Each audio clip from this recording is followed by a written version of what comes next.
Bonsoir à tous, bienvenue dans Plus d'Actu. C'est un constat qui interpelle. Le nombre de tués sur les routes bruxelloises a augmenté en 2024 de 2. En 2023, on est passé à 9 l'année dernière. Ce sont les piétons qui ont payé le plus lourd tribut et généralement ce sont les usagers faibles qui restent les plus vulnérables. Alors comment améliorer leur sécurité? C'est de cela dont on va parler ce soir avec nos invités. Voilà des invités que je vais vous présenter tout de suite, en commençant par vous, Benoît Godard, bonsoir. Vous êtes le porte-parole de VIAS et j'ai le plaisir d'accueillir également Florine Cuignet, bonsoir. Vous êtes chargée de la politique bruxelloise au GRAC, c'est les cyclistes quotidiens. On va voir un petit tableau pour commencer cette émission. Ce sont les accidents corporels en région bruxelloise. Vous allez voir que le nombre de blessés est en baisse en 2024.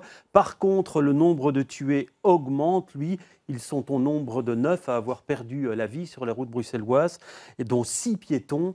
Benoît Godard, comment expliquer ce constat du nombre de piétons tués qui augmente si fort? Alors il y a peut-être une première précaution à prendre, c'est que ce nombre de tués de 9, malheureusement, c'est un chiffre temporaire, donc ce sont les tués sur place. À cela vont s'ajouter les personnes qui sont décédées dans les 30 jours de l'accident. Donc ce chiffre n'est pas définitif, ce sera probablement plus encore. Ça, c'est une première chose. Et deuxième chose, on a constaté là, le gros point noir en région bruxelloise, ce sont les accidents impliquant des poids lourds, et en ce compris avec des usagers vulnérables tels que les piétons et les cyclistes, puisque 2 des piétons décédés l'ont été dans des accidents avec un poids lourd, le cycliste également. Donc ceci explique cela. Donc on a une augmentation du nombre d'accidents impliquant les poids lourds et parallèlement à cela, également un nombre d'accidents ou un nombre de tués parmi les piétons qui est plus élevé. Ça n'est pas évidemment la seule raison. C'est clair que maintenant, il va falloir analyser les accidents, voir où ils ont eu lieu. Est-ce que c'est lors de la traversée de la chaussée ou est-ce que c'est au contraire dans d'autres endroits? Ça vous surprend, ce chiffre-là, cette augmentation-là? Ben, ça nous surprend, oui et non. Ça fait un petit temps déjà que même dans les autres régions, on voit certaines hausses auprès des piétons. On a beaucoup fait pour les cyclistes ces dernières années. C'est logique parce qu'il y a de plus en plus de vélos. Mais d'un autre côté, il y a aussi de plus en plus de personnes qui sont mis à la marche à pied depuis la période Covid. Et là, on a un peu l'impression que ce sont les parents pauvres de la sécurité routière. Bien souvent, c'est valable à Bruxelles, c'est valable aussi en Wallonie. Les trottoirs ne sont pas toujours en bon état. Il y a des travaux sur ces trottoirs. Il y a des gens qui s'y garent. Et les piétons, parfois, doivent circuler sur la chaussée. Oui, alors, vous parliez des accidents liés aux poids lourds. On va le voir tout de suite sur ce tableau. Les accidents corporels liés aux poids lourds augmentent. 86 en 2024, donc c'est presque 39% en plus. Florine Cuignet, les poids lourds, c'est les plus grands ennemis des cyclistes?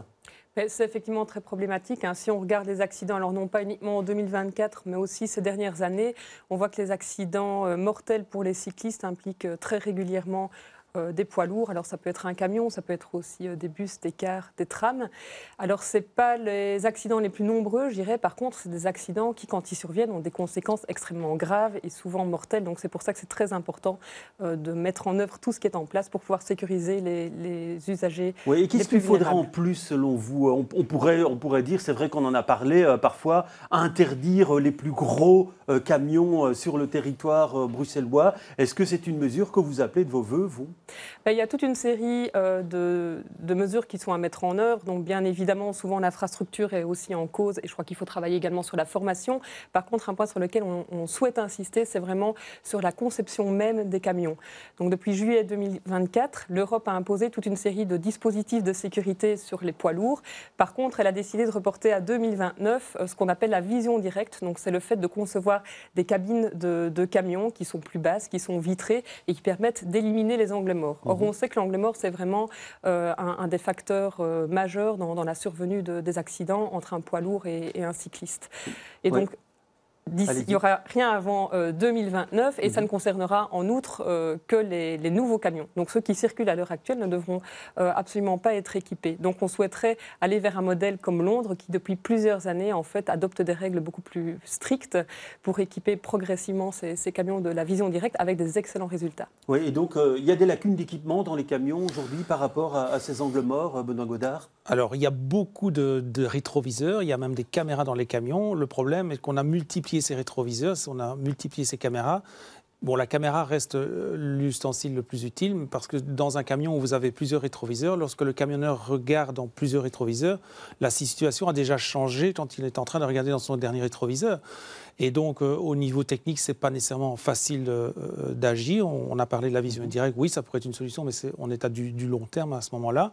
Donc, en attendant, il faut essayer, autant que faire se peut, de limiter la circulation des camions dans des voiries qui sont parfois très étroites. On a des grands magasins pas loin de chez nous, dans la chaussée de Actes, qui doivent manœuvrer pendant 5 minutes pour pouvoir rentrer dans un parking.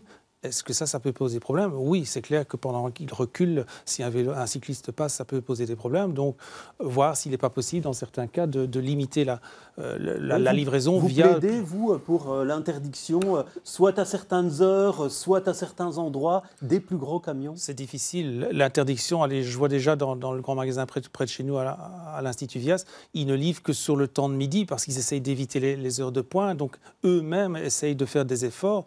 Mais non, interdire les camions, ça reste une mesure qui semble irréaliste. Les magasins doivent être achalandés. Souvent, ils le font en dehors des pointes parce que ce n'est pas non plus dans leur intérêt que d'être bloqués dans les fils. Mais voilà, ce n'est pas la solution. Oui, ce n'est pas la solution. Alors, est-ce qu'il y a des précautions que les cyclistes doivent prendre pour justement limiter les risques quand on a soit devant soi, soit derrière soi un camion, un gros camion? Mais nous, en tout cas, la formation est très importante, donc on ne cessera de le rappeler. Les angles morts, ils sont très importants et souvent méconnus des cyclistes. Donc c'est toujours être extrêmement attentif, rester suffisamment loin des camions, ne surtout pas les remonter par la droite, même s'il y a une piste cyclable marquée. Quand on attend sur un sas vélo aussi, ne pas hésiter à se retourner, à vérifier avec un contact visuel qu'on ait bien vu en fait, du chauffeur dans sa cabine. Donc ça, c'est quelques précautions qui peuvent déjà aider. Oui, alors des mesures de sécurité à prendre. Il y en a qui mettent en cause également les SUV, les gros SUV, des voitures qui deviennent de plus en plus grosses et qui donc peuvent occasionner un danger. C'est vrai que ça peut être un problème, ça, Benoît Godard, pour les usagers faibles, ces gros SUV. Oui, ça peut être un problème. Des gros SUV, bien sûr. Ça n'a pas de sens, évidemment, d'avoir des énormes SUV, a fortiori en agglomération, en ville, dans des villes comme Bruxelles. Maintenant, de manière générale, le parc des véhicules est devenu 15% plus haut, 30% plus pesant, plus lourd et 60% plus pesant. Toutes les voitures confondues. Donc c'est ça aussi le problème.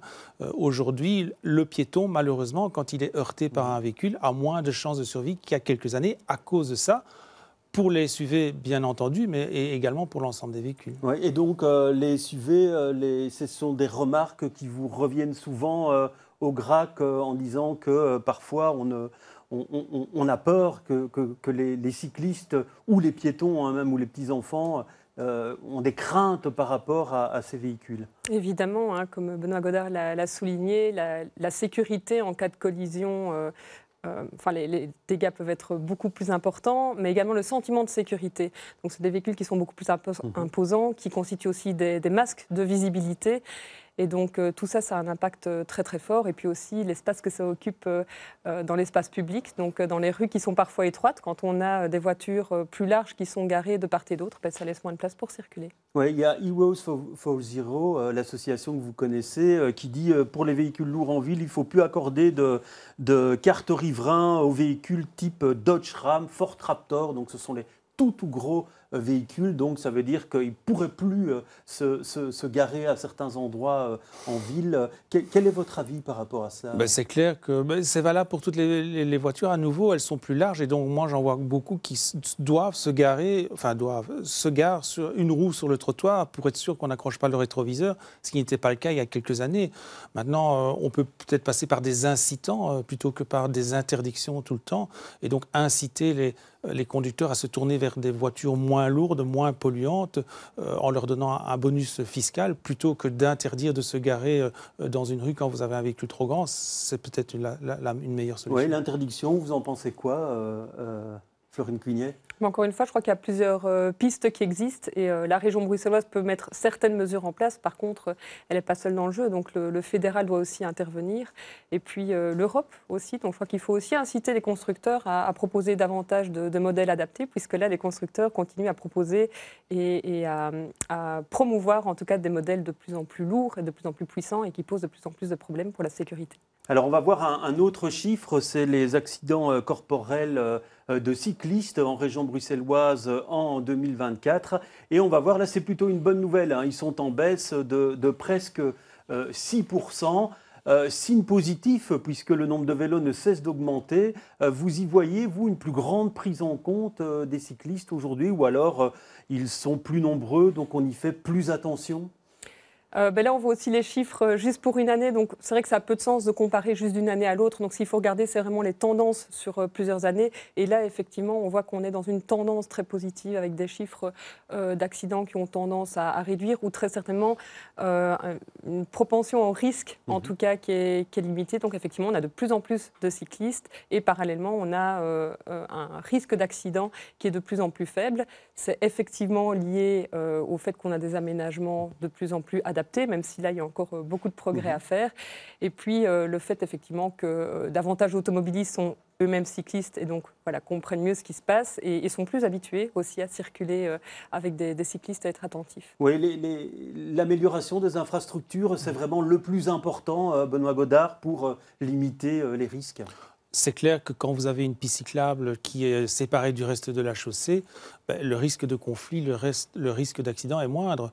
Boulevard Reyers, il y a quelques années, moi, je faisais ma prière quand je m'y aventurais à vélo. Je ne savais même pas où je devais aller. Ici, maintenant, vous avez des blocs de béton qui empêchent les voitures d'y aller. On se sent quand même vraiment plus en sécurité. Donc, c'est clairement un plus. Maintenant, je constate aussi qu'il y a de plus en plus d'automobilistes qui sont cyclistes à leurs heures perdues.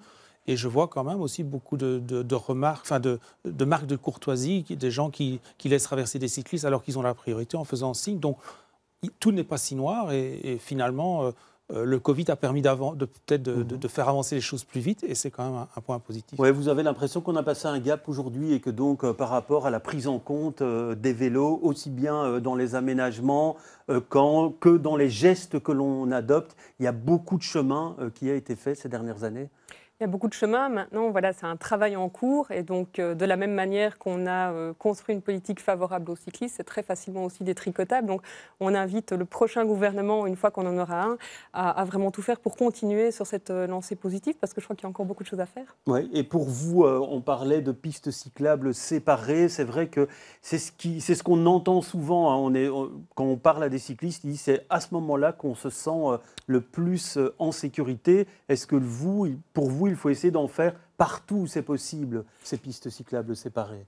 Alors partout, c'est un peu cliché parce qu'il y a beaucoup d'endroits qui ne s'y prêtent pas du tout. Donc très certainement sur les grands axes, donc là où on a un grand flux de voitures, où les voitures roulent plus rapidement, c'est indispensable. Maintenant, il y a aussi beaucoup de voiries de quartier qui ne sont pas du tout adaptées au fait d'accueillir des pistes cyclables séparées. Et donc dans ces cas-là, nous on plaide vraiment pour une réduction du trafic, à la fois des volumes de trafic, mais également de la vitesse. Et ça, ce sont des mesures aussi qui profitent non seulement aux cyclistes, mais également à l'ensemble des habitants et aux piétons. Alors, Benoît Godard, quand on voit les chiffres du dernier observatoire cycliste qui a été publié par Bruxelles Mobilité, on voit que 70% des cyclistes à Bruxelles mettent un casque, même si ce n'est pas obligatoire. Pour vous, est-ce que vous êtes partisan de l'obligation de porter le casque pour les cyclistes? Non, pas nécessairement pour tous les cyclistes. Oui, pour les enfants, hein, en dessous d'un certain âge, c'est le cas dans 12 pays européens, ça devrait être le cas en Belgique. Donc pour l'ensemble des cyclistes, non, ça n'est pas nécessaire. Maintenant, en revanche, pour les utilisateurs de trottinettes électriques, oui, ça en est plutôt favorable, parce que là, on voit que contrairement aux cyclistes, dans certains aménagements, par exemple un nid de poule, une branche qui est tombée sur la piste cyclable, vous chutez beaucoup plus facilement en trottinette électrique que sur un vélo. Et dans près de 60% des cas, c'est la tête qui est touchée. Donc pour les utilisateurs de trottinettes électriques, on va plaider au fédéral pour l'obligation. Ouais, et donc vous avez Quel est votre pronostic? Est-ce que vous pensez que c'est une mesure qui risque d'être adoptée dans les mois ou les années qui viennent? Ça pourrait, parce qu'on voit que le phénomène des trottinettes électriques qui était relativement cantonné à Bruxelles, c'est maintenant exporté dans les autres régions, en Flandre, en Wallonie, on en voit partout. On a été contacté la semaine dernière par des policiers de Durbuy qui ne savent plus que faire avec les trottinettes électriques. Et donc, si on peut mettre des règles qui sont valables pour tout le monde, ce serait quand même un impact positif sur la sécurité routière. Ouais, alors justement, on va voir tout de suite le dernier tableau avec les accidents liés aux trottinettes en région bruxelloise. Alors on voit effectivement que les accidents corporels sont en toute petite augmentation, mais c'est quand même Bruxelles qui concentre la majorité, une grande partie des accidents liés aux trottinettes encore aujourd'hui, quoi. Oui, mais on peut en reparler dans un an. Je suis sûr que ça aura changé. Donc le phénomène des trottinettes électriques s'est longtemps cantonné aux villes qui avaient des trottinettes en libre partage. Donc en Wallonie, c'est Liège, Charleroi, Namur, grosso modo, Bruxelles évidemment. Mais au fur et à mesure du temps qui passe, beaucoup de personnes ont acheté leur propre trottinette. Et donc maintenant, on en voit partout. Et ce phénomène des jeunes qui continuent de les utiliser alors qu'ils n'ont pas 16 ans ou de continuer à rouler à deux, on le voit maintenant aussi en Wallonie. Et donc, ça peut poser des problèmes. Alors justement, en 2022, il y a de nouvelles règles qui ont été imposées aux utilisateurs de trottinettes. Elles sont interdites aux moins de 16 ans, interdit de rouler à deux, d'emprunter les trottoirs. La vitesse est limitée à 25 km/h. À l'époque, on avait suivi un contrôle de trottinette pour voir si ces règles étaient appliquées. Voyez tout de suite un extrait de ce reportage. Il est 13 h, le dispositif est installé et les premiers conducteurs de trottinettes sont arrêtés. Pour certains, les nouvelles règles en vigueur depuis le 1er juillet sécurisent l'espace public, même si elles ne sont pas tout à fait assimilées. C'est très très bien, on se sent plus en sécurité. Et est-ce que vous êtes au courant des nouvelles règles qu'il y a pour les trottinettes? 20 km/h, une personne et pas en dessous de 17 ans ou 16 ans, je ne sais plus. D'autres règles, en revanche, sont beaucoup plus techniques. On parle d'un catadioptre blanc à l'avant, un rouge à l'arrière. On parle d'un avertisseur sonore qui doit s'entendre à 20 mètres. On parle notamment de freins suffisamment corrects pour permettre de freiner l'engin.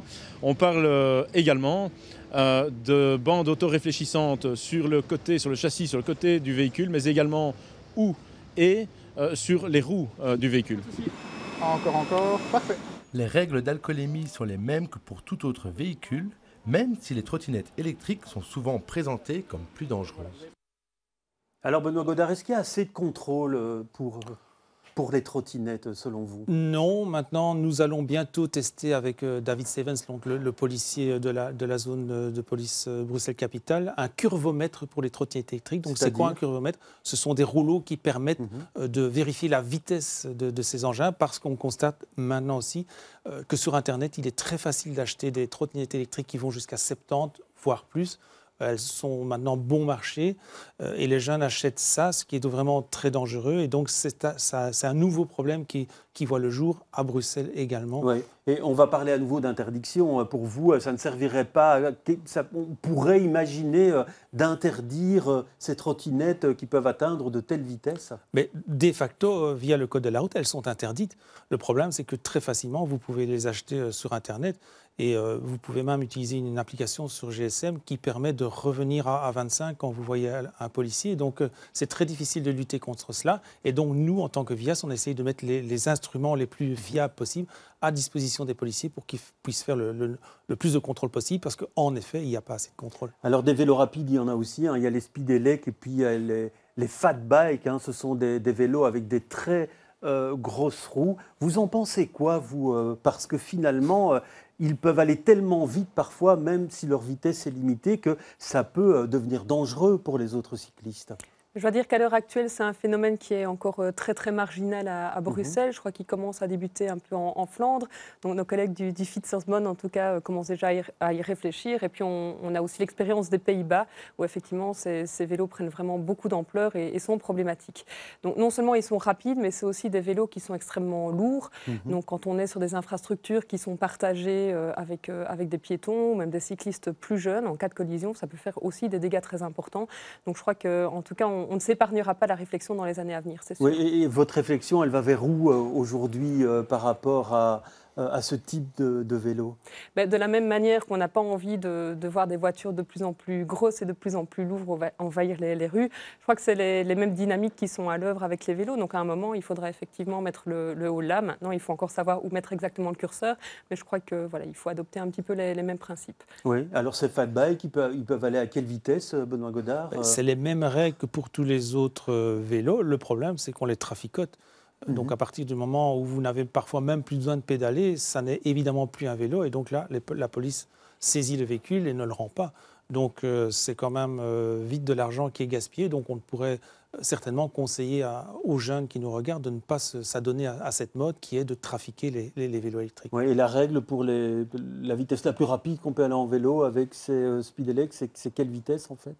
Normalement, ils sont limités par construction à 45 km/h. Donc voilà, maintenant, sinon, c'est les règles qui sont en vigueur. Donc à Bruxelles. Les ne sont pas des speed pédalecs. Les fatbikes sont des vélos électriques limités à 25 normalement. À 25, oui. Et ils peuvent aller jusqu'à quelle vitesse? 60, 70, c'est possible? C'est possible, oui. Ouais. Ouais. Et donc par rapport à ça, on peut craindre, hein, si vous dites qu'aux Pays-Bas, il y en a énormément, on peut craindre vraiment qu'il y en ait de plus en plus sur les routes. Oui, évidemment, et je crois qu'il faut anticiper en fait l'arrivée de ces vélos, donc il ne faut pas attendre en tout cas qu'ils soient là et qu'ils posent problème pour se poser la question. Donc je crois qu'il faudra vraiment y réfléchir très très rapidement. Maintenant, voilà les règles qui s'appliquent. Voilà, on citait les speed pédalecs. Je veux dire, il y a des limites de vitesse qui s'appliquent en région bruxelloise et la ville 30 quasi partout. Ça concerne également les cyclistes. Oui, alors justement, cette ville 30, elle a vraiment apporté un plus pour la sécurité routière, Benoît Godard?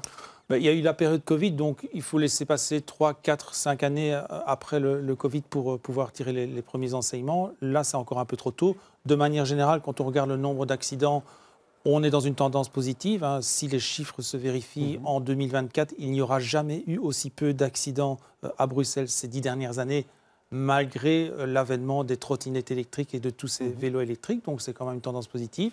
Le point noir, ça reste le nombre de tués. On va vérifier ça dans les mois qui viennent. Vérifier aussi où ont lieu les accidents. A priori, les piétons sont les plus en danger à Bruxelles. A priori aussi, il reste un problème avec les poids lourds. Donc c'est sur ces aspects-là des choses qu'il faudra se focaliser dans les mois qui viennent. Ouais, pour vous, la zone 30, ça a changé la vie de la cycliste que vous êtes et des cyclistes en général, Florine Cuignet? Effectivement, il me semble qu'au niveau des chiffres concrets de sécurité routière, on a l'impression que la tendance est plutôt positive. Mais au niveau du sentiment de sécurité, je crois que c'est incomparable. Si on roule à Bruxelles et qu'on va ensuite en Wallonie, je crois qu'on sent tout à fait la différence. Et là, on sent que depuis quelques années, les gens ont bien intégré en fait, ce 30 km/h et trouvent ça vraiment beaucoup plus agréable de rouler à vélo dans une ville où, même si tout le monde ne respecte pas systématiquement le 30 km/h, il faut bien le dire, globalement, la vitesse a vraiment diminué, en tout cas sur la majorité des axes. Vous soulignez régulièrement les points noirs qui ont existé, qui existent encore aujourd'hui. Ils sont moins nombreux, mais ça reste les grands carrefours où il est compliqué de se frayer un chemin pour les cyclistes. Effectivement, on parlait tantôt des grands axes qui ont été équipés de pistes cyclables, c'est très positif. Maintenant, quand on arrive au grand carrefour, souvent, ça reste des points extrêmement problématiques. Alors, certains ont été réaménagés, certains vont faire l'objet d'un réaménagement. Je pense par exemple à la barrière de Saint-Gilles ou à Mézère, par exemple, qui sont vraiment des points très compliqués pour les cyclistes.